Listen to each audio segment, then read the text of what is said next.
Hi, my name is Susanne from the Dancing for Him Ministry School Level 2 student, and I'm doing an activation to the worship study from the month April and from the book The Worshipping Bride, and the chapter is In Spirit and Truth. At first, I would distribute sheets of paper on the floor of a big room, like a church room or can be any room. And on these sheets of paper, there is written the attributes of God, like God is unchanging, God is almighty, God is wisdom, God is omnipresent, God is mercy, God is kind, God is forgiving, God is love, God is holy, God is everlasting. And I would distribute them somehow in the room. I tried to write it down. It is the wrong way, but you can figure it out.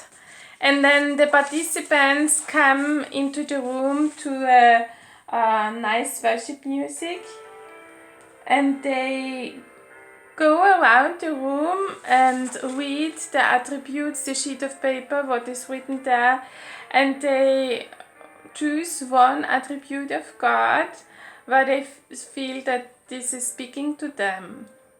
So to each group, to each small sheet, to each sheet of paper, there is gathering a small group, because I assume that more people will choose this attribute, and then in the small group they get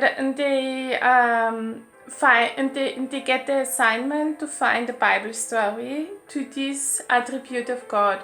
For example, if I choose God is almighty, I could choose the Bible story of Genesis. In the beginning, God created heaven and earth. And then they read this story, and I want to read it for us so that you can come into this atmosphere and spirit. In the beginning, God created the heavens and the earth. The earth was formless and empty, and darkness covered the deep waters. And the Spirit of God was hovering over the surface of the waters. Then God said, "Let there be light." And there was light. And God saw that the light was good. Then He separated the light from the darkness. God called the light day, and the darkness night. And evening passed, and morning came, marking the first day.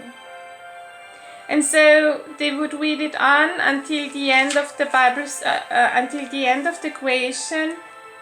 So the creation of the heavens and the earth and everything in them was completed. On the seventh day, God had finished His work of creation. So He rested from all of His work. And God blessed the seventh day and declared it holy, because it was the day when He rested from all His work of creation.